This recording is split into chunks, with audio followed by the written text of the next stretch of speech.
Hello students, வணக்கம். Welcome to PSZ Chemistry Channel for Easy Learning.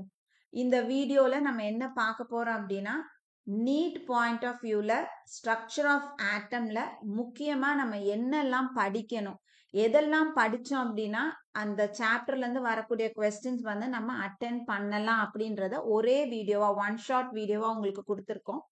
So வீடியோவை கண்டினியூஸாக பாருங்க. இப்போ ஜென்ரலாக நம்ம வந்து என்சிஆர்டி புக்கை எடுத்து ஸ்ட்ரக்சர் ஆஃப் ஆட்டம் சாப்டர் ஃபர்ஸ்ட்லேருந்து லாஸ்ட் வரைக்கும் ரீட் அவுட் பண்ணணும் அப்படின்னா நம்மளுக்கு வந்து ஒரு மாதிரி ஒரு வேகாக கொடுத்துருப்பாங்க அந்த சாப்டர். ஸோ எதெல்லாம் நம்ம படிக்கணும், எந்த இடத்துலேருந்து நம்மளுக்கு கொஸ்டின் வரும், இந்த மாதிரி ஒரு கன்ஃபியூஷன் இருக்கும்.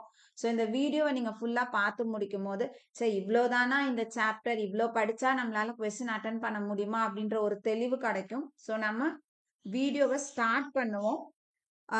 ஸ்ட்ரக்சர் ஆஃப் ஆட்டமை பொறுத்த வரைக்கும் நமக்கு வந்துட்டு எக்ஸாமில் 95% ப்ராப்ளம் ஓரியன்ட் கொஸ்டின்ஸ் தான் வரும். ரொம்ப ரேர் கேசஸில் தான் நம்மளுக்கு தியரி பார்ட் வரும்.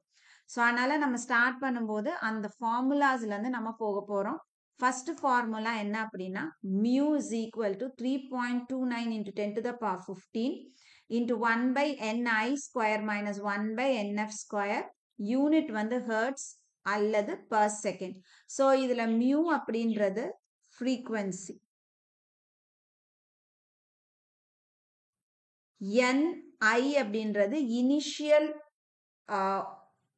எனர்ஜி ஸ்டேட், இது வந்து ஃபைனல். ஸோ நம்ம எந்த இடத்துல இந்த ஃபார்முலா அப்ளை பண்ணணும் அப்படின்னா நமக்கு கொஸ்டின்ல வந்து ஃப்ரீக்வன்சி கால்குலேட் பண்றதுக்கு கேட்குறாங்க. ஸோ அப்போ கொஸ்டின்ல என்ன கொடுத்துருப்பாங்க அப்படின்னு பார்த்தோம்னா ni வேல்யூவும் nf வேல்யூவும் கொடுத்துருப்பாங்க. ஸோ இத்தனாவது எனர்ஜி ஸ்டேட்ல இருந்து இந்த எனர்ஜி ஸ்டேட்டுக்கு எலக்ட்ரான் வந்து மாறுது அப்படின்னு நமக்கு கொடுத்துருப்பாங்க. கொடுத்துட்டு ஃப்ரீக்வன்சி கால்குலேட் பண்ண சொல்லுவாங்க.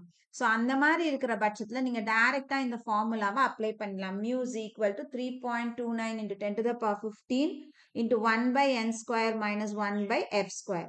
ஸோ இப்போ இந்த 3.29 எங்கேருந்து வந்ததுன்னு உங்களுக்கு தெரியணும் இல்லையா, அதையும் நான் சொல்லிடுறேன். இப்போ ஆக்சுவலாக மியூ அப்படின்றத நம்ம எப்படி எழுதலாம்னா delta E by H. So நம்ம E is equal to H mu ஃபார்முலாலேருந்து இதை எடுத்துட்டு வரோம். ஸோ அதனால mu is equal to delta E by H. So delta E அப்படின்றது இதில் இருக்கக்கூடிய அந்த எனர்ஜி டிஃப்ரென்ஸ், இனிஷியல் ஃபைனலுக்கு நடுவில் இருக்கக்கூடிய டிஃப்ரென்ஸ் தான் நம்ம டெல்டா இ. ஏன்னா நம்மளுக்கு 2 ஸ்டேட் கொடுக்குறாங்க, டெல்டா இ கொடுக்குறோம். ஸோ இப்போ இதில் இந்த டெல்டா இ அப்படின்றது, ஸோ டெல்டா இ அப்படின்னா Rh into 1 by ni square minus 1 by nf square. So இதுதான் delta E. So delta E by H அப்படின்னா நம்ம எப்படி எழுதுவோம் இதை, RH by H into 1 by ni square minus 1 by nf square. So இதுல இந்த RH அப்படின்றதுனுடைய value என்ன அப்படின்னா 2.18 into 10 to the power minus 18 joules. H அப்படிங்கிறது Planck's constant 6.626 into 10 to the power minus 34 joules second. So இந்த 2.18 into 10 to the power minus 18 divided by 6.626 into 10 to the power minus 34 தான் நம்ம எப்படி எழுதுறோம் 3.29 into 10 to the power 15 எழுதுறோம்.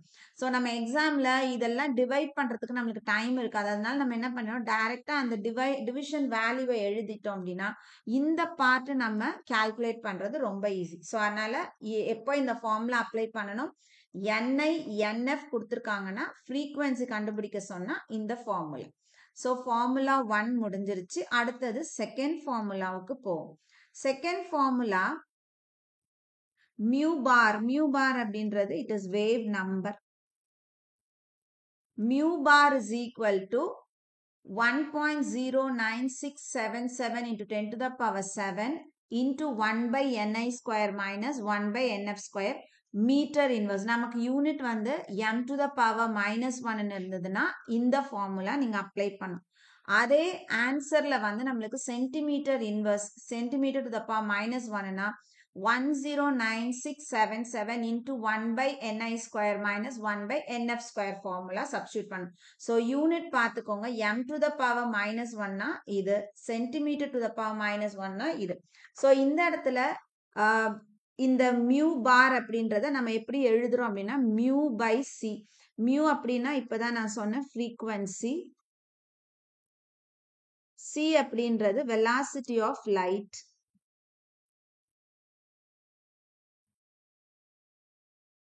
சரியா? So அப்ப mu bar அப்படின்றது frequency நமக்கு சில சமயம் கொடுத்துருவாங்க.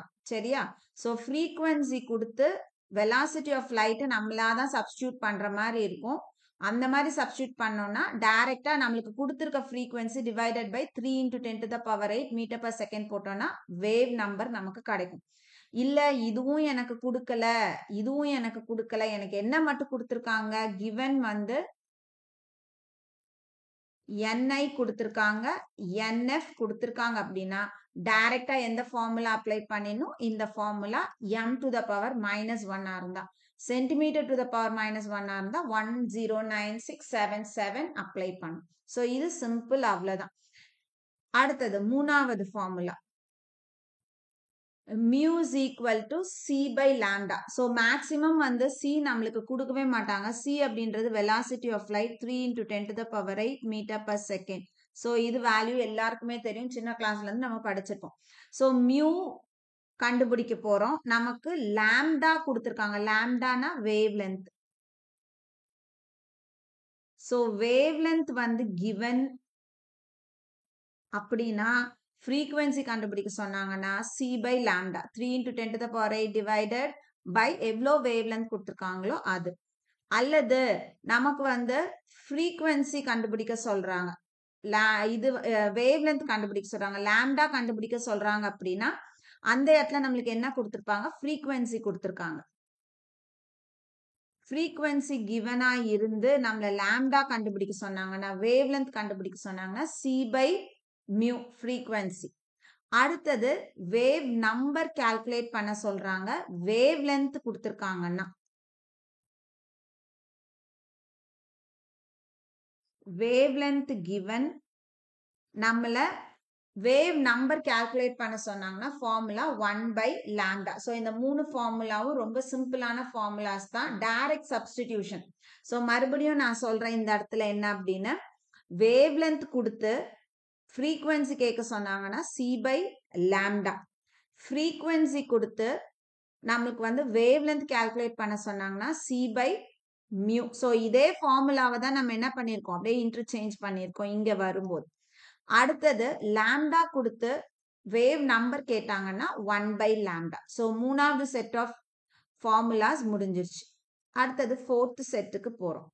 so fourth set என்ன அப்படின்னா இது ஒரே ஃபார்முலா தான், ஆனா டிஃப்ரெண்ட் பேட்டர்ன்ஸ்ல நம்மளுக்கு கொஸ்டின்ஸ் வந்து கேட்கலாம். so அதையும் நான் வந்து சொல்றேன். so 4 என்ன அப்படின்னா energy of Bohr orbit.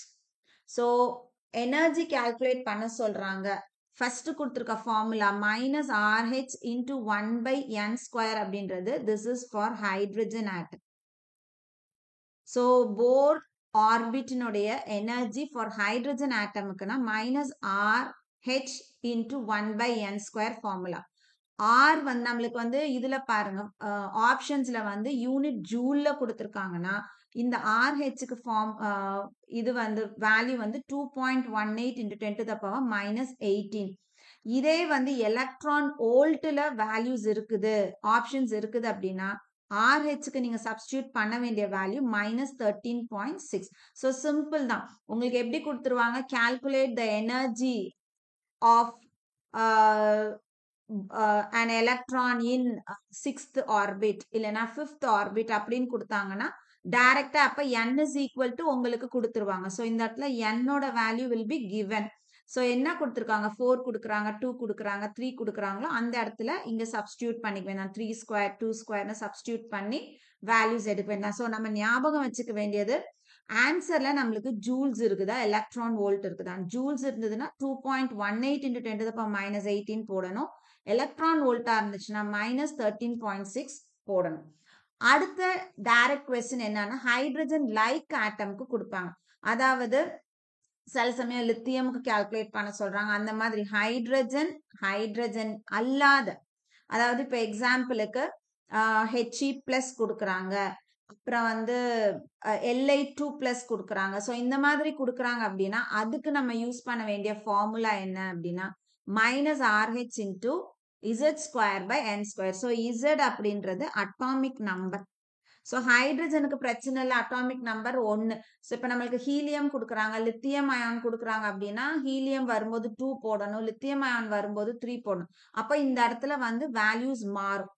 n அதே மாதிரி தான் கொடுத்துருவாங்க. Calculate the energy of He plus ion in the second orbit அல்லது தேர்ட் ஆர்பிட்னு கொடுத்துருவாங்க. அப்போ நீங்கள் என்ன பண்ணணும், Z ஹீலியம் கொடுத்துருக்காங்க, அப்போ இசடுக்கு 2ன்னு வேல்யூ சப்ஸ்டியூட் பண்ணுவீங்க. n வந்து செகண்ட் ஆர்பிட் கொடுத்துருக்காங்களா, தேர்ட் ஆர்பிட் கொடுத்துருக்காங்களா, அந்த வேல்யூவை சப்ஸ்டியூட் பண்ண. ஸோ இங்கேயும் நம்மளுக்கு என்ன கொடுத்துருப்பாங்கன்னா n will be given. So இங்கேயுமே நம்மளுக்கு ஆன்சர்ல பாருங்க, ஜூலா இருந்ததுன்னா RH-க்கு 2.18 கொடுக்கணும், எலக்ட்ரான் வோல்ட்டா இருந்துச்சுன்னா RH-க்கு -13.6 கொடுக்கணும். ஸோ இது மாதிரி 2 சம் டைரக்ட் ஃபார்முலா சப்ஸ்டியூஷன்ல கேட்கறதுக்கு வாய்ப்பு இருக்கு. அடுத்தது என்ன அப்படின்னு பார்த்தோம்னா நம்மளுக்கு வந்து energy of one orbit will be given. So energy of one orbit வந்து கொடுத்துருப்பாங்க, எனர்ஜி ஆஃப் அனதர் ஆர்பிட் நம்மள கால்குலேட் பண்ண சொல்லுவாங்க.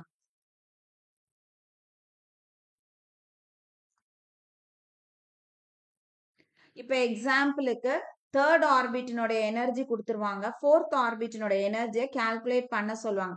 அந்த மாதிரி இருக்கிற பட்சத்துல நம்ம 2 ஆர்பிட்ஸினுடைய எனர்ஜியையும் நம்ம கம்பேர் பண்ணணும். அப்போ என்ன பண்ணணும் நீங்க அப்படின்னா compare the energies of 2 orbits. இப்போ எக்ஸாம்பிளுக்கு ஒன்னா சிம்பிளா சொல்றேன். இப்போ வந்து நமக்கு வந்து E2வினுடைய எனர்ஜி வந்து கொடுத்துருக்காங்க, சே ஃபார் எக்ஸாம்பிள் X கொடுத்துருக்காங்க, E4னுடைய எனர்ஜி எனக்கு கால்குலேட் பண்ண சொல்றாங்க. அப்படின்னா நான் என்ன பண்ணணும், எதை கால்குலேட் பண்ணணுமோ அதை மேல வச்சுக்கணும், எதை எனக்கு தெரியுமோ அதை கீழே வச்சுக்கணும். So E is equal to என்ன ஃபார்முலா நமக்கு தெரியும் இந்த இடத்துல, E is equal to -RH, நம்ம வந்து ஹைட்ரஜனுக்கு எடுத்துக்குவோம், இன்டூ 1/n² வரும். ஸோ E2-ஆ இருந்தா இந்த இடத்துல நான் என்ன போடுவேன், 1/2² போடுவேன். E4-ஆ இருந்தா இந்த இடத்துல என்ன போடுவோம், 1/4². ஸோ இது E2க்கு, இது E4க்கு. ஏன் நம்ம இந்த இடத்துல RH கம்பேர் பண்றோம் அப்படின்னா E2வினுடைய RH-ம் E4 RH என்ன ஆயிடும், கேன்சல் ஆயிடும். ஸோ அதனால தான் சப்ஸ்டியூஷன்ல நம்ம அதை காமிக்கல. ஸோ அப்போ E4/E2 is equal to இந்த இடத்துல என்ன வரும், கீழே இருக்கிறது 1/4² divided by 1/2² வரும். ஸோ அது அப்படியே ரிவர்ட் ஆகும், என்ன ஆகும் 1/16 into 4/1 வரும். ஸோ இதையும் கேன்சல் பண்ணா இது 4 டைம்ஸ். இப்போ என்ன கிடைக்கும், E4/E2 is equal to 1/4 இருக்கு. ஸோ எனக்கு வந்து என்ன தேவை, E4 வேணும். So E4 is equal to இந்த E2 இந்த சைடு போச்சுன்னா E2/4 கிடைக்கும். E2னுடைய வேல்யூ X எனக்கு கொடுத்துருக்காங்க. So X/4 is equal to Yன்னு ஒரு வேல்யூ வரும். அதுதான் வந்து E4னுடைய வேல்யூ. ஸோ இந்த மாதிரி எனர்ஜிஸ் 2 எனர்ஜி கொடுத்துட்டு 2 எனர்ஜிஸ்ல ஒரு எனர்ஜினுடைய வேல்யூ கொடுத்துட்டு ஒரு எனர்ஜியை கால்குலேட் பண்ண சொன்னாங்கன்னா சிம்பிளா என்ன பண்ணுங்க, ரெண்டுத்தையும் கம்பேர் பண்ணி பண்ணினீங்கன்னா ஈஸியா வந்து ஆன்சர் கண்டுபிடிச்சிடலாம். இது ஒரு மெத்தட். ஸோ இந்த எனர்ஜிலே நம்மளுக்கு 3 விதமா கேட்பாங்க. ஒன்று direct formula substitution for hydrogen atom, இன்னொன்று direct formula substitution for hydrogen like atom, மூணாவது 2 ஆர்பிட்ஸ்னுடைய எனர்ஜி. ஸோ அதுல ஒன்று கொடுத்துருப்பாங்க, இன்னொன்று கண்டுபிடிக்க சொன்னாங்கன்னா கம்பேர் பண்ணி கண்டுபிடிங்க. அடுத்தது relationship between 2 lambda value. So 2 wave லென்த்துக்கு ரிலேஷன்ஷிப் கால்குலேட் பண்ண சொல்லுவாங்க. அப்போ நம்மளுக்கு என்ன கொடுத்துருப்பாங்க அப்படின்னு பார்த்தோம்னா 2 எனர்ஜிஸ் கொடுத்துருப்பாங்க, E1ம் கொடுத்துருப்பாங்க, E2வும் கொடுத்துருப்பாங்க. இது ரெண்டுமே வந்து கிவன், சரியா? ஸோ அப்போ நம்மளுக்கு ஃபார்முலா படி E is equal to H into C/λ. Lambda கண்டுபிடிக்கணும்னா நம்ம இந்த ஃபார்முலா தான் அப்ளை பண்ண போறோம். ஸோ அப்போ E1 is equal to HC/λ1. E2 is equal to hc by lambda 2. நம்ம இப்போ என்ன பண்ண போறோம்? டிவைட் பண்ண போறோம். எதையும் டிவைட் பண்ணுவோம்? E1 divided by E2. இதை ஞாபகம் வச்சுக்கோங்க. எப்பவுமே E1 divided by E2. இதுவும் கேன்சல் ஆயிடும். ஸோ மேலே lambda 2 வரும், கீழே lambda 1 வரும். சரியா? ஸோ இவ்வளோதான். நம்மளுக்கு இந்த இடத்துல எனர்ஜிஸ் வேல்யூ கொடுத்துருப்பாங்க. இது எக்ஸ் கொடுத்துருக்காங்க, இது ஒய் கொடுத்துருக்காங்க அப்படின்னா x by y is equal to lambda 2 by lambda 1 வரும். So x into lambda 1 is equal to y into lambda 2. So இதுதான் அந்த ரிலேஷன்ஷிப். சரியா? ஸோ நமக்கு தேவையான ஃபார்முலா எது? E1 by E2 is equal to lambda 2 by lambda 1. இது energies கொடுத்துட்டு wavelength calculate பண்ண சொல்லும் பொழுது. அடுத்தது 6th ஃபார்முலாக்கு வருவோம். Relationship between 2 energies E. 2 எனர்ஜிஸ்க்கான ரிலேஷன்ஷிப் கேட்குறாங்க. ஸோ இந்த மாதிரி இருக்கும் பொழுது நமக்கு என்ன கொடுத்துருப்பாங்க அப்படின்னா lambda values lambda 1 and lambda 2 கொடுத்துருப்பாங்க. ஸோ மேலே என்ன நம்ம பண்ணணுமோ அதே தான் கீழே பண்ண போகிறோம். ஸோ நமக்கு தேவையான formula E1 by E2 is equal to lambda 2 by lambda 1. So இதை சால்வ் பண்ணிங்கன்னா இதுக்கான ஆன்சர் நமக்கு கிடைச்சிடும். So 6th type of problem இந்த மாதிரி கேட்பாங்க. இது 6th ஃபார்முலா. அடுத்தது கொஸ்டின் நம்பர் 7 பார்த்தீங்கன்னா ஃபார்முலா 7 என்ன அப்படின்னா நம்பர் ஆஃப் ஃபோட்டான்ஸ் கால்குலேட் பண்ண சொல்லுவாங்க.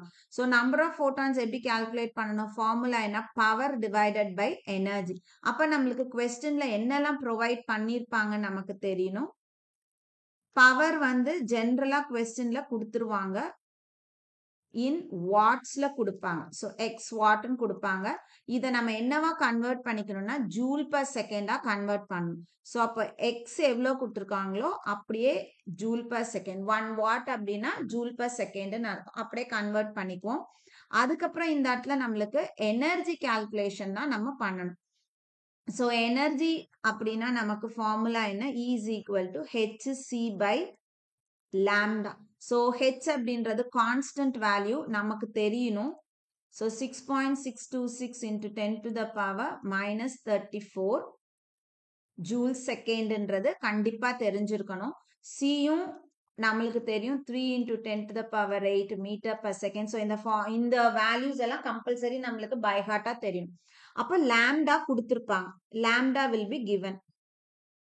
சரி, அப்போ கொஸ்டின்ல நம்மளுக்கு என்னெல்லாம் ப்ரொவைட் பண்ணிடுறாங்க அப்படின்னா பவர் கொடுப்பாங்க, லாம்டா வேல்யூ கொடுத்துருவாங்க. சரியா? இப்போ இதை வச்சு நம்ம என்ன பண்ணுவோம் அப்படின்னா எனர்ஜி கால்குலேட் பண்ணுவோம். எனர்ஜி எவ்வளோ கால்குலேட் பண்றோமோ அந்த இந்த நம்பர் ஆஃப் ஃபோட்டான் ஃபார்முலால சப்ஸ்டியூட் பண்ணணும்னா நமக்கு ஆன்சர் கிடைக்கும். ஸோ சிம்பிள் தான். நம்மளுக்கு எல்லாமே இது கொடுக்க மாட்டாங்க, ஜென்ரலா நம்ம ஞாபகம் வச்சு சப்ஸ்டிடியூட் பண்ணிக்கணும். ஸோ நம்பர் ஆஃப் ஃபோட்டான்ஸ் அப்படின்றது 7th டைப் ஆஃப் ப்ராப்ளம். அடுத்தது இன்னொன்று இதுல நான் வந்து சொல்லணும் என்ன அப்படின்னா, இப்ப லாம்டா வேல்யூ வந்து ஜென்ரலா நானோமீட்டர்ல கொடுத்துருக்காங்க அப்படின்னா இந்த இடத்துல பார்த்தோம் அப்படின்னா நமக்கு வந்துட்டு மீட்டர்ல இருக்கு. அப்போ இந்த நானோமீட்டர் நம்ம என்னவா கன்வெர்ட் பண்ணணும்? மீட்டரா கன்வெர்ட் பண்ணணும். ஸோ இந்த இடத்துல நம்மளுக்கு வேல்யூ ஒய் கொடுத்துருக்காங்க அப்படின்னா y into 10 to the power minus 9 மீட்டர்னு convert பண்ணிக்கணும். அதே மாதிரி ஏன் வாட்டை நம்ம ஜூல் பர் செகண்ட் மாத்திரம், இந்த இடத்துல ஜூல்ஸ் இருக்கு. சரி, அதனால இதை ஜூல் பர் செகண்டுக்கு கன்வெர்ட் பண்ணிக்கணும். ஸோ நம்மளுக்கு வந்து எந்த மாதிரி வேல்யூஸ் வந்து ஆப்ஷன்ல கொடுத்துருக்காங்களோ, யூனிட் எப்படி கொடுத்துருக்காங்களோ அதுக்கு தகுந்த மாதிரி நம்ம மாத்துற மாதிரி இருக்கும். அடுத்தது 8th one, radius of an orbit Rn is equal to a0 n square. So இங்க மேல கொடுத்துருக்கிறது ஹைட்ரஜன் ஆட்டம்னுடைய ரேடியஸ் கால்குலேட் பண்றதுக்கு. ஸோ நமக்கு வந்து இது டைரக்ட் ஃபார்முலா சப்ஸ்டிடியூஷன் கொடுக்குறாங்க. Calculate the radius of hydrogen atom of 3rd orbit அல்லது 5th ஆர்பிட் அப்படின்னு கேட்குறாங்கன்னா அப்போ எத்தனாவது ஆர்பிட் கொடுக்குறாங்களோ அதுதான் n value. So n value உங்களுக்கு கொடுத்துருவாங்க. சரியா? அந்த n இந்த இடத்துல இந்த n ஸ்கொயர் இருக்கு இல்லையா, இதுல சப்ஸ்டியூட் பண்ணணும்னா நம்மளுக்கு ஆன்சர் கிடைக்கும். ஸோ a0ஓட வேல்யூ எப்பயாவது கொடுப்பாங்க, நிறைய தடவை கொடுக்க மாட்டாங்க. ஸோ ஞாபகம் வச்சுக்கணும், 52.9 பைக்கோமீட்டர்னு ஞாபகம் வச்சுக்கணும். ஸோ அந்த வேல்யூவை சப்ஸ்டியூட் பண்ணிக்கணும். அதே மாதிரி ஹைட்ரஜன் லைக் ஆட்டம் கொடுத்துருக்காங்க அப்படின்னா அந்த இடத்துல formula Rn is equal to a0 into n square by z. z அப்படின்றது அட்டாமிக் நம்பர். நம்மளுக்கு எது கொடுக்குறாங்களோ எந்த ஹைட்ரஜன் லைக் ஆட்டமோ அயானோ கொடுக்குறாங்க அப்படின்னா அதனுடைய அட்டாமிக் நம்பர் ஹீலியம் வச்சு கொடுக்குறாங்கன்னா 2 போடணும், லித்தியம் வச்சு கொடுக்குறாங்கன்னா 3 போடணும். அடுத்தது இப்போ இதுல இதையும் கம்பேரிசன் கேட்பாங்க. இதுலயும் வந்து இன்னொரு டைப் ஆஃப் கொஸ்டின் என்ன அப்படின்னா given ஃபர்ஸ்ட் மேல சொன்னது டைரக்ட் சப்ஸ்டிடியூஷன், இப்போ வந்து comparison. Radius of one orbit கொடுத்துருவாங்க. Radius of one orbit, third ஆர்பிட்டோ ஃபோர்த் ஆர்பிட்டோ நம்மளுக்கு கொடுத்துருவாங்க. Radius of another orbit calculate பண்ண சொல்லுவாங்க. Radius of another orbit calculate பண்ணணும். இதை எக்ஸ்ன்னு எடுத்துக்கிறோம்னா இதை எப்படி நம்ம கால்குலேட் பண்ணுவோம்? ஸோ நமக்கு வந்து டைரக்டா ஃபார்முலா தெரியும். A naught into n square, ஹைட்ரஜனா இருந்ததுன்னா a naught into n square. So நமக்கு வந்துட்டு ஏ நாட் கால்குலேட் பண்றதுக்காக தான் நம்மளுக்கு இந்த ஃபர்ஸ்ட் ஆர்பிட்டோட வேல்யூ தேவைப்படும். ஸோ நமக்கு வேல்யூ ஏ நாட் வேல்யூ தெரிஞ்சது அப்படின்னா ரேடியஸ் ஆஃப் அனதர் ஆர்பிட் இங்க 3க்கு கால்குலேட் பண்ண சொல்றாங்கன்னா டைரக்டா இந்த இடத்துல a naught into 52.9 into 3 square போட்டு ஆன்சர் கண்டுபிடிச்சிடலாம். ஹைட்ரஜன் லைக் ஆட்டம் கொடுத்திருந்தாலும் பிரச்சனை இல்லை. தேர்ட் ஆர்பிட்னு கேட்குறாங்க அப்படின்னா 52.9 into n square 3 square divided by அந்த ஹீலியமா லித்தியமான்னு பார்த்தா அதனுடைய அட்டாமிக் நம்பர் போட்டோம்னா கால்குலேட் பண்ணிடலாம். சரியா? ஸோ இந்த ரேடியஸ் ஆஃப் ஒன் ஆர்பிட் கொடுத்துருக்கிறது எதுக்கு அப்படின்னா ஏ நாட் வேல்யூ கால்குலேட் பண்றதுக்கு. ஸோ ஏ நாட் வேல்யூ நம்மளுக்கு ஏற்கனவே தெரியுது அப்படின்னா நம்ம டைரக்டா என்ன பண்ணிடலாம், ஃபார்முலால சப்ஸ்டியூட் பண்ணி ஆன்சர் கொடுத்துடலாம். ஸோ டைமை கொஞ்சம் நம்ம குறைச்சிக்கலாம். அடுத்தது 9th டைப் வந்து எதுல இருந்து வரலாம் அப்படின்னா spectral lines for atomic hydrogen. So இதுல இருந்து நம்மளுக்கு டைரக்ட் கொஸ்டினே வந்து கேட்பாங்க. சரியா? பாமர் சீரிஸ் கொடுத்துட்டு அது எந்த ஸ்பெக்ட்ரல் ரீஜன்ல இருக்கு, லைமன் கொடுத்து எதுல இருக்கு அப்படின்னு. ஸோ லைமன் அப்படின்னா யூவி, பாமர்னா விசிபிள், மீதி இருக்கக்கூடிய 3 பாஸ்டன், பிராக்கெட், ஃபண்ட், இது 3மே வந்து இன்ஃப்ராரெட் ரீஜன்ல இருக்கு. ஸோ இது வந்து N1 N2 இது வந்து சாதாரணமா இதுல இருந்து நம்ம என்ன கண்டுபிடிக்கலாம், அதே மாதிரி ரேடியஸ் கண்டுபிடிக்கலாம், எனர்ஜி கண்டுபிடிக்கலாம். ஸோ N1 N2க்கு இதை வச்சு நம்ம சப்ஸ்டியூட் பண்ணிக்கலாம். அடுத்தது 10th formula, maximum number of spectrum lines produced when an electron jumps from n to 1. So நமக்கு questionல கேக்குறாங்க calculate the maximum number of spectral lines produced when an electron jumps from 4 to first level அப்படின்னாங்க. So அப்போ முடிகிறது 1-ஆ இருக்கணும். ஆனா எங்க இருந்து வரப்போகுது, அதனோட ஹையர் லெவல் அந்த 2, 3, 4, 5ல இருந்து 1க்கு வருதுன்னா நீங்க யூஸ் பண்ண வேண்டிய formula n into n minus 1 by 2. அடுத்தது 11க்கு வருவோம். Number of lines in the spectrum when an electron returns from n2 to n1. So n2ல இருந்து n1க்கு வருது. இந்த 10க்கும் 11க்கும் இருக்கக்கூடிய டிஃபரன்ஸ் என்ன அப்படின்னா இங்க எண்ட் பாயிண்ட் வந்து n is equal to 1 மட்டும்தான். ஆனா இது எங்கிருந்து வேணாலும் வரலாம், இங்க இருந்து வரலாம், இங்க இருந்து வரலாம், இங்க இருந்து வரலாம். ஆனா எண்டிங் வந்து n is equal to 1-ஆ தான் இருக்கணும். அந்த மாதிரி இருந்ததுன்னா n into n minus 1 by 2 formula நீங்க யூஸ் பண்ணணும். 11க்கு கண்டிஷன் என்ன அப்படின்னா இது n is equal to 1, இது n is equal to 2, இது n is equal to 3, n is equal to 4, n is equal to 5. So 1க்கு தான் வந்து முடியணும்னு அவசியம் கிடையாது. 5ல இருந்து 3க்கு வரலாம், 4ல இருந்து 2க்கு வரலாம், 4ல இருந்து 3 வரலாம், 5ல இருந்து 2 வரலாம். ஸோ இந்த மாதிரி 1 இல்லாம வேற எங்க இருந்து எங்க லேண்ட் ஆனாலும் அந்த இடத்துல நீங்க யூஸ் பண்ண வேண்டிய formula n2 minus n1 into n2 minus n1 plus 1 by 2. So ரெண்டு ஃபார்முலாவும் எப்போ உங்களுக்கு சப்ஸ்டியூட் பண்ணணும்னு புரிஞ்சிருக்கும்னு நினைக்கிறேன். மேல வந்து முடிகிற இடம் ஃபைனல் வந்து 1-ஆ தான் இருக்கணும். ஆனா இந்த 11th பொறுத்த வரைக்கும் 1 இருக்கணும்னு அவசியம் கிடையாது. எங்க இருந்து எங்க வேணாலும் வரலாம். ஒரு இனிஷியல் ஒரு ஃபைனல், அவ்வளவுதான் நம்மளுக்கு முக்கியம்.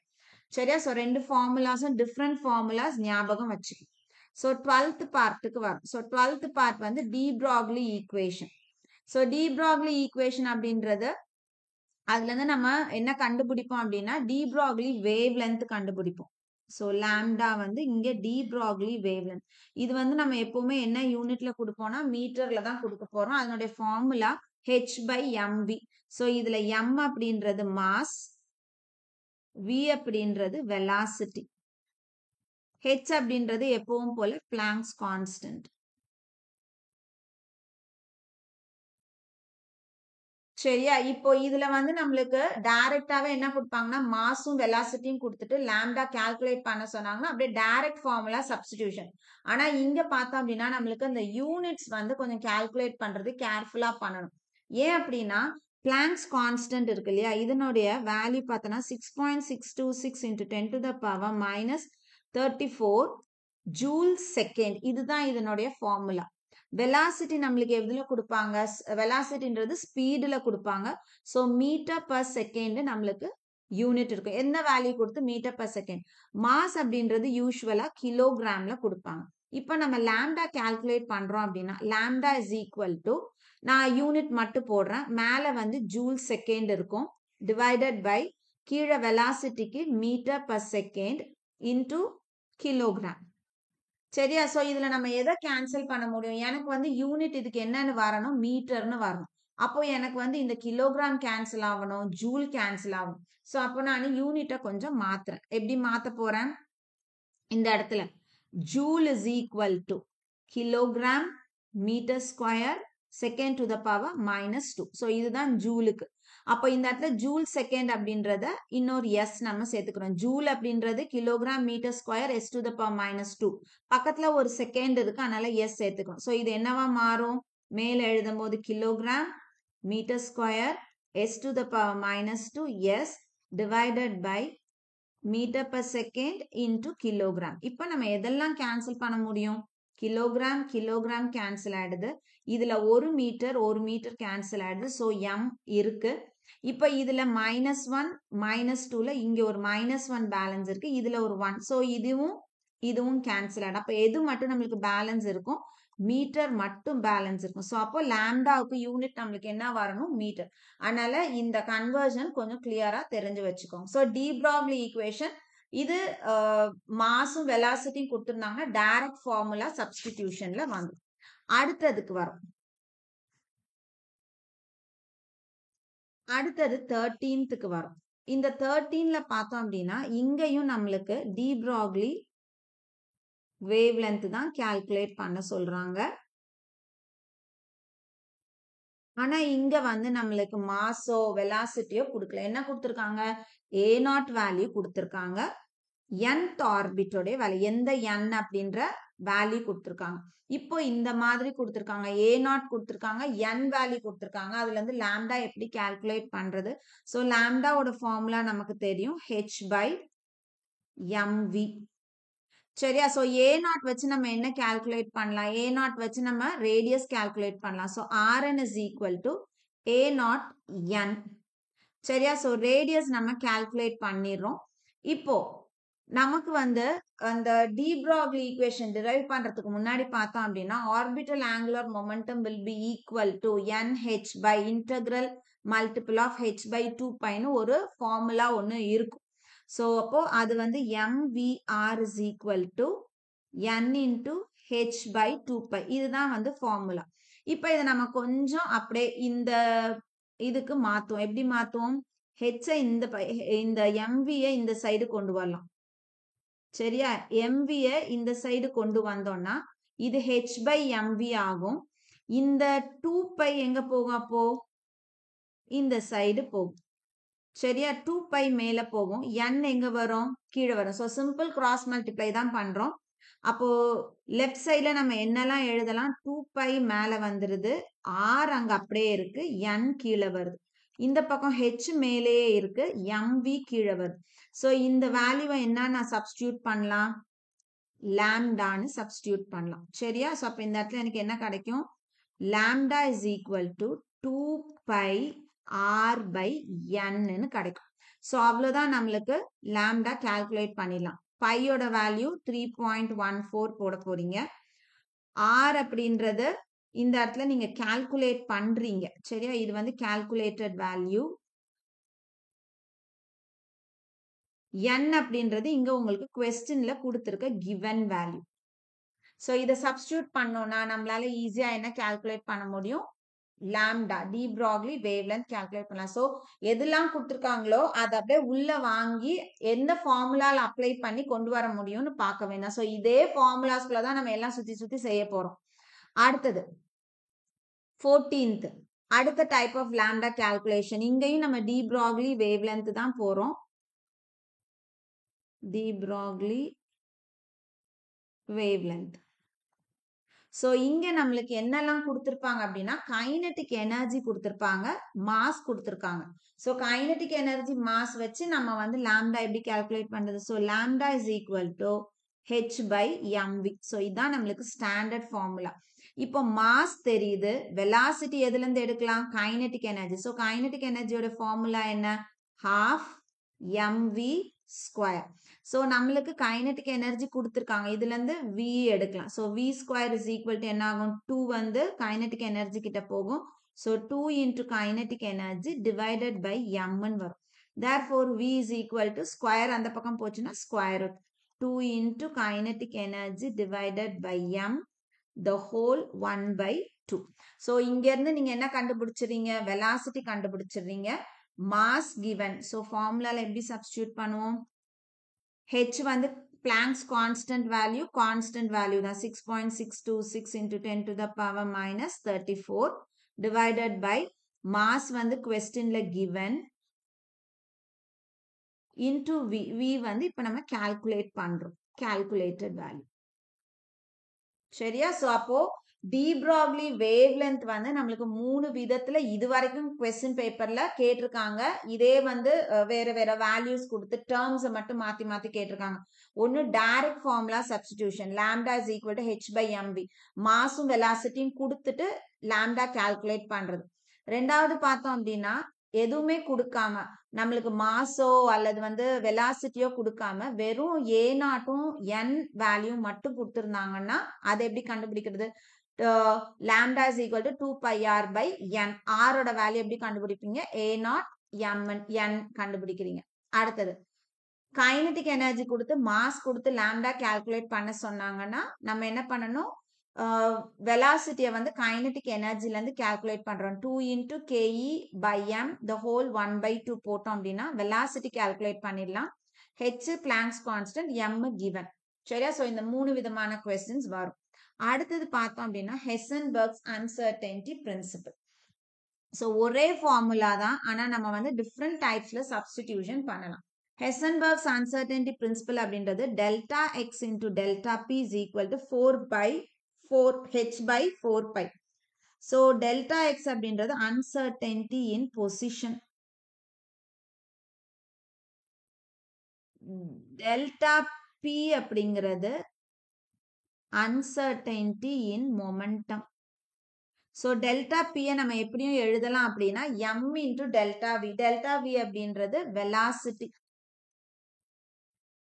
சரியா? uncertainty in velocity. ஸோ இப்போ நம்மளுக்கு டைரக்டா கொஸ்டின்ல வந்து position, uncertainty in position and uncertainty in momentum ரெண்டுமே டைரக்டா கொடுக்க மாட்டாங்க. அது ரெண்டுத்தையும் டைரக்டா கொடுத்தா கண்டுபிடிக்கிறதுக்கு ஒண்ணுமே இருக்காது. ஸோ சில சமயம் மொமெண்டம் வேல்யூ கொடுத்துட்டு பொசிஷன் கால்குலேட் பண்ண சொல்லுவாங்க. ஸோ டெல்டா பி கொடுத்துட்டு டெல்டா எக்ஸ் கால்குலேட் பண்ண சொன்னாங்கன்னா இந்த ஃபார்முலாவை டைரக்டா நம்ம யூஸ் பண்ணிக்கலாம். சரி, இது ஒரு டைப்ல நம்மளுக்கு கேட்பாங்க. ரெண்டாவது டைப் என்ன கேட்பாங்க அப்படின்னா product of uncertainties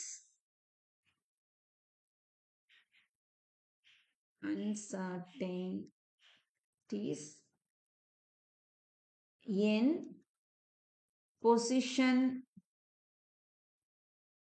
and momentum, position and velocity.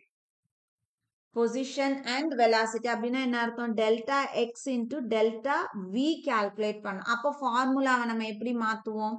இந்த இடத்துல டெல்டா பிக்கு பதிலா எம் இன்டு டெல்டா வின்னு போடுவோம். அப்போ இந்த ஃபார்முலா என்னன்னு மாறும்? Delta x into delta v is equal to m, அடுத்த சைடு வந்ததுன்னா ஹெச் பை எம் இன்டு 4 பைன்னு நமக்கு வரும்.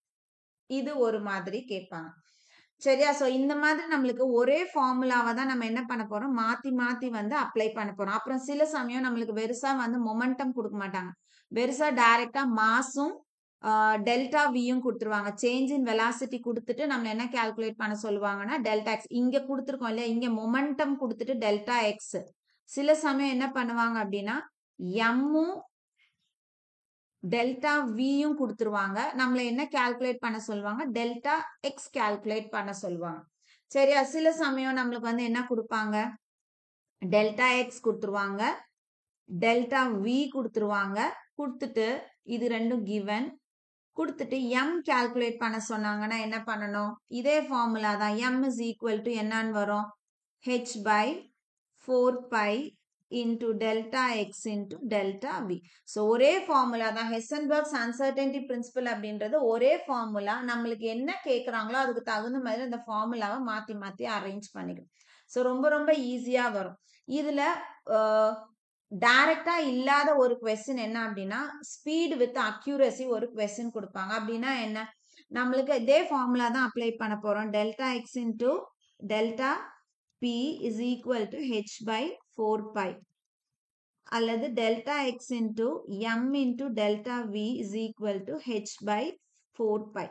இப்போ இதுல பார்த்தோம் அப்படின்னா நம்மளுக்கு கொஸ்டின்ல கொடுக்கும் போதே ஸ்பீடு வித் அன் அக்யூரசி, ஸ்பீட்னா என்ன, velocity, velocity with an accuracy of x percentage, 0.2% அல்லது 20% அந்த மாதிரி நம்மளுக்கு கொடுத்துருவாங்க. அப்படி கொடுத்துட்டா நம்ம எப்படி வந்து அப்ளை பண்றது, ஒண்ணுமே கிடையாது. ஸ்பீடு வித் அன் அக்யூரசினா நம்மளுக்கு டெல்டா வியை பத்தி தான் கொடுக்குறாங்க. இப்போ டெல்டா வில கிவன் நம்மளுக்கு ஒரு வேல்யூ கொடுத்துருவாங்க. இப்போ எக்ஸாம்பிளுக்கு எக்ஸ் அப்படின்னு கொடுத்துருக்காங்கன்னா வித் அக்யூரசி எப்படி கால்குலேட் பண்றது, இந்த எக்ஸ் கூட உங்களுக்கு இங்கே ஒரு எக்ஸ் இருக்கா, ஸோ இதை ஏன்னு எடுத்து, சரியா, இதை ஏன்னு எடுத்து, ஸோ கொடுத்துருக்க வெலாசிட்டி கூட எவ்வளோ அக்யூரசி கொடுத்துருக்காங்களோ அதை மல்டிப்ளை பண்ணிக்க வேண்டியதான். So 2% 2 by 100, 20% 20 by 100, 0.2% 0.2 by 100. So அந்த மாதிரி போட்டு கிடைக்கக்கூடிய ஆன்சரை நம்ம எங்க சப்ஸ்டியூட் பண்ணணும், இந்த ஃபார்முலால சப்ஸ்டியூட் பண்ணணும். ஸோ கொஸ்டின்ல அக்யூரசின்னு கொடுத்துருக்காங்கன்னா உங்களுக்கு எவ்வளோ அன்சர்டனிட்டி இன் வெலாசிட்டி கொடுத்துருக்காங்களோ அது கூட இந்த அக்யூரசி வேல்யூவை நீங்க மல்டிப்ளை பண்ணணும். இன்டூ எவ்வளோ கொடுத்துருக்காங்களோ பை 100 போட்டு வர வேல்யூவை தான் நீங்க எங்க சப்ஸ்டியூட் பண்ணணும், இந்த டெல்டா வில சப்ஸ்டியூட் பண்ணணும். மற்றபடி எல்லாமே ஒண்ணுதான், அதே ஃபார்முலா அதே சப்ஸ்டியூஷன் தான். அடுத்தது 17. ஸோ இதோட நம்மளுக்கு ஒரு part of structure of atoms முடிஞ்சது. அடுத்தது வரும் பொழுது அரேஞ்ச்மெண்ட் ஆஃப் ஆர்பிட்டல்ஸ் இந்த increasing order of energies. So இது மாதிரி வந்து கொஸ்டின் கேட்குறாங்க. நம்மளுக்கு ஒரு 4-5 ஆர்பிட்டல் கொடுத்துட்டு இதை வந்து ஆர்டர்ல கொடுத்துருக்க மாட்டாங்க. ஆனா நம்ம வந்து ஒரு ஆர்டர்ல இன்க்ரீசிங் ஆர்டர் ஆஃப் எனர்ஜிஸ்ல அப்ளை பண்ண சொல்லுவாங்க. ஸோ அப்போ நம்மளுக்கு அந்த ஆஃப் பார் பிரின்சிபல் படி அந்த இன்க்ரீசிங் ஆர்டர் நம்ம மனப்பாடமாவது பண்ணிக்கணும். இல்லைன்னா உங்களுக்கு எப்படி வந்து ட்ரிக்ஸ் மூலமா ஞாபகம் வச்சுக்க முடியுமோ கண்டிப்பா ஞாபகம் வச்சுக்கோங்க. ஏன்னா இது மாதிரி கொஸ்டின்ஸ் வந்து கேட்கறதுக்கு நிறைய சான்சஸ் இருக்கு. சரியா? ஸோ நான் அதனால அதை அப்படியே கடகடன்னு எழுதுறேன். 1s2 நம்ம எழுதுறது எல்லாமே இன்க்ரீசிங் ஆர்டர் தான். 2s2 2p6 3s2 3p6 4s2 3d10 4p6 5s2 4d10 5p6 6s2 4f14 5d10 6p6 7s2 5f14 6d10 7p6. சரியா? ஸோ இந்த ஆர்டர் வந்து கம்பல்சரி அத்தனை பேருக்கும் வந்து தெரிஞ்சிருக்கணும். நீங்க ஒரு 4-5 தடவை வந்து சொல்லி பார்த்து எழுதுனீங்கன்னா ப்ராக்டிஸ் ஆகிடும். அடுத்தது radial notes, angular notes, total notes. So இது சிம்பிள் கொஸ்டின், ஆனால் நிறைய பேர் தப்பு பண்ணக்கூடிய கொஸ்டின். ஸோ ரேடியல் நோட்ஸ் அப்படின்னா அதை கண்டுபிடிக்கிறதுக்கான ஃபார்முலா n-l-1. ஆங்குலார் நோடுனா l, டோட்டல் நம்பர் ஆஃப் நோட்ஸ்னா n-1. ஸோ ஃபார்முலா எழுதியாச்சு, n எது l எதுன்னு தெரிஞ்சாதானே நம்ம எழுத முடியும். ஸோ இப்போ எக்ஸாம்பிளுக்கு நான் 3D ஆர்பிட்டல் ஒன்று எடுத்திருக்கேன். ஸோ இந்த மாதிரி தான் நம்மளுக்கு கொடுத்துட்டு இதில் calculate the number of angular nodes radial நோட்ஸ்ன்னு கேட்குறாங்கன்னா இங்கே முதல்ல இருக்கக்கூடிய இந்த நம்பர் வந்து எப்போவுமே பிரின்சிபல் குவாண்டம் நம்பர் n வந்து குறிக்குது. இந்த DPSF இது எல்லாமே வந்து azimuthal or subsidiary quantum number L குறிக்குது. ஸோ L அப்படின்றதுக்கு வேல்யூஸை வச்சு தான் நம்ம வந்து டியா எஸ்ஆ பியான்னு எழுத போறோம். எல்லோட வேல்யூ 0வா இருந்ததுன்னா அது எஸ் ஆர்பிட்டலை குறிக்குது. 1னா P, 2னா D, 3னா F. ஸோ இது நாலும் நம்ம ஞாபகம் வச்சுக்கணும். ஸோ எல்லோட வேல்யூ 0வா இருந்ததுன்னா இட் ரெப்ரசன்ஸ் எஸ் ஆர்பிட்டல். எல்லோட வேல்யூ 1 இருந்ததுன்னா it represents P orbital. L is equal to 2 இருந்ததுன்னா D orbital. L is equal to 3 இருந்ததுன்னா F ஆர்பிட்டல். இப்போ நம்ம இங்க வருவோம். Number of radial nodes calculate பண்ண சொல்றாங்க. ஸோ இந்த 3Dக்கு என்னோட வேல்யூ எவ்வளோ கொடுத்துருக்கு? 3. எல்லோட வேல்யூ இங்க D கொடுத்துருக்கு. Dனா எதை ரெப்ரசன்ட் பண்ணுது? 2. அப்போ -2 -1 ஃபார்முலா படி. ஸோ அப்போ radial notes is equal to 3 minus 2 minus 1. So, அப்போ இந்த இடத்துல 3 minus 3 is equal to 0. Radial node is equal to 0. Angular nodeக்கு வரும். Angular nodeனா L. Lனா எது? இந்த இடத்துல Dக்கு என்ன கொடுத்திருக்கு? 2. அப்போ L is equal to 2. Angular nodes வந்து 2. Total nodes formula என்ன? N minus 1. N எவ்வளோ? 3. அப்போ 3 minus 1 is equal to 2. So இப்படி தான் வந்து நம்ம கண்டுபிடிக்கணும். ரேடியல் ஆங்குலார் எது கொடுத்திருந்தாலும் இப்போ எக்ஸாம்பிளுக்கு 5F கொடுத்துருக்காங்க. So n is equal to எவ்வளோ? 5. F வந்து L குறிக்குது. Fனா எவ்வளோ இந்த இடத்துல? It is equal to 3. So L is equal to இந்த இடத்துல 3. ஸோ இந்த மாதிரி நம்ம வந்து ஒரு ஸ்பெசிபிக் ஆர்பிட்டலினுடைய பேரை போட்டு with number n L represent பண்ணிட்டு நம்ம radial angular total nodes calculate பண்றதுக்கு பழகிக்கணும். அடுத்தது 19th total number of electrons in an energy level. இது வந்து சிம்பிள் ஃபார்முலா தான். இவ்வளோ ஈஸியா கொஸ்டின் பேப்பர்ல வருமா அப்படின்னு கேட்டா இந்த 3வது இருக்கிற ஃபார்முலா கேட்டிருக்காங்க. ஸோ நம்ம அதனால மேக்ஸிமம் சின்ன சின்ன ஃபார்முலாஸ் எல்லாம் தெரிஞ்சு வச்சுக்கலாம், தப்பு கிடையாது. ஒருவேளை நம்ம நேரம் கேட்டுட்டாங்க அப்படின்னா தெரியல அப்படின்னு வரக்கூடாது இல்லையா, அதுக்காக கொடுத்துருக்கேன். Total number of electrons in an energy level. ஒரு குறிப்பிட்ட எனர்ஜி லெவல்ல எவ்வளோ எலக்ட்ரான்ஸ் இருக்கு. ஃபார்முலா என்ன? 2n². நமக்கு வந்து கேட்குறாங்க calculate the number of electrons when n is equal to 3 அப்படின்னு கேட்குறாங்க. அப்படின்னா என்ன எழுதுவோம் நம்ம? 2 into 3². So which is equal to 3 3s are 9, 9 2s are 18. எத்தனை எலக்ட்ரான்ஸ் இருக்க போகுது? 18 எலக்ட்ரான்ஸ் இருக்க போகுது. அடுத்தது டோட்டல் நம்பர் ஆஃப் ஆர்பிட்டல்ஸ் இன் a given shell. ஸோ மேல இருக்கிறது நம்பர் ஆஃப் எலக்ட்ரான்ஸை குறிக்குது. ரெண்டாவது ஃபார்முலா n² அப்படின்றது நம்பர் ஆஃப் ஆர்பிட்டல்ஸை குறிக்குது. So calculate the number of orbitals when n is equal to 2 அப்படின்னு கொடுக்குறாங்கன்னா ஃபார்முலா என்ன? 2² which is equal to 4. இப்போ எத்தனை ஆர்பிட்டல் இருக்கு? n is equal to 2ல 4 orbitals. So 4 orbitals எது? எஸ்ல ஒரு ஆர்பிட்டலும் பில 3 ஆர்பிட்டல். ஸோ டோட்டலா 4 ஆர்பிட்டல்ஸ் இருக்கு.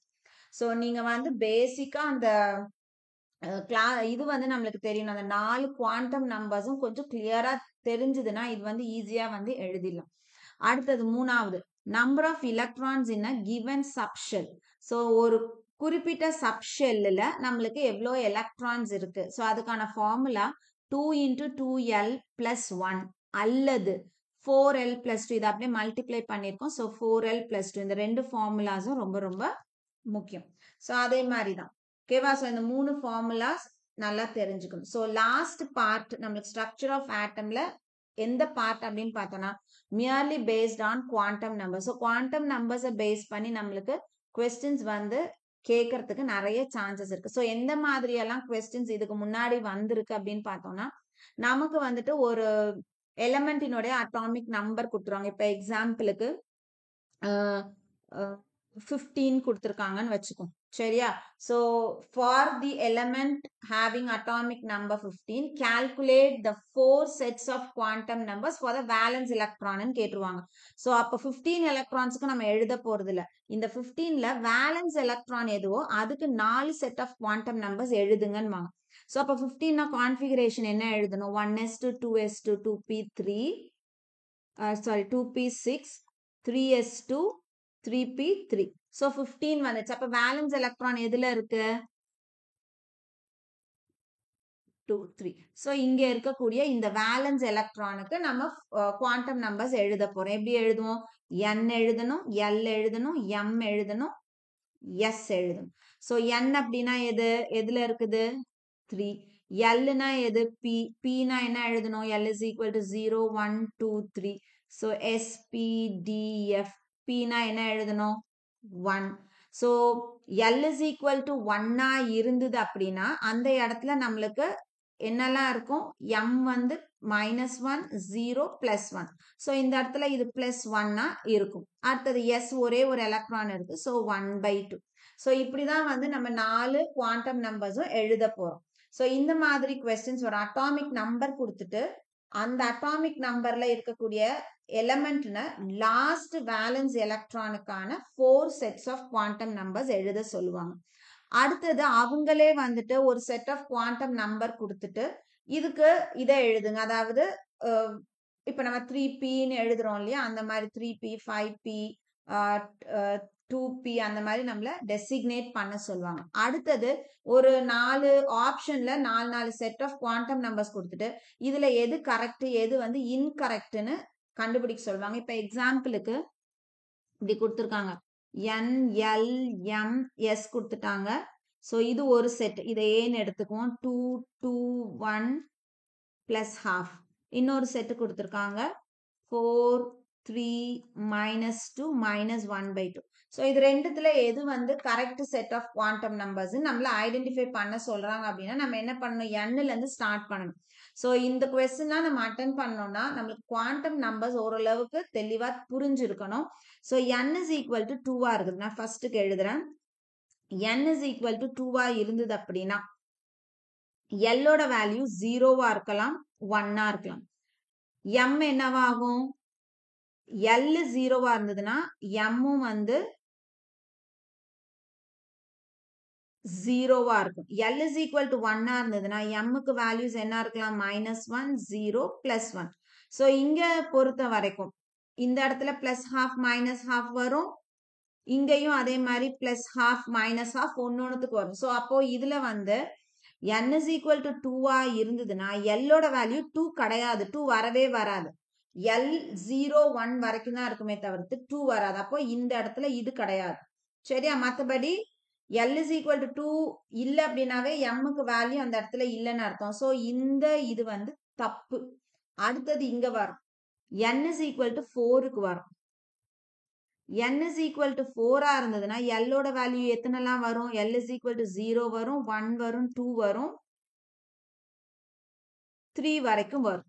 ஸோ அப்போ இதுவும் கரெக்ட். அடுத்தது L is equal to 0 இருந்தா Mக்கு வேல்யூ 0 இருக்கு. M is equal to 1 இருந்ததுன்னா -1 0 +1 வரும். L is equal to 2 இருந்ததுன்னா M ஓட வேல்யூ -2 -1 0 +1 +2.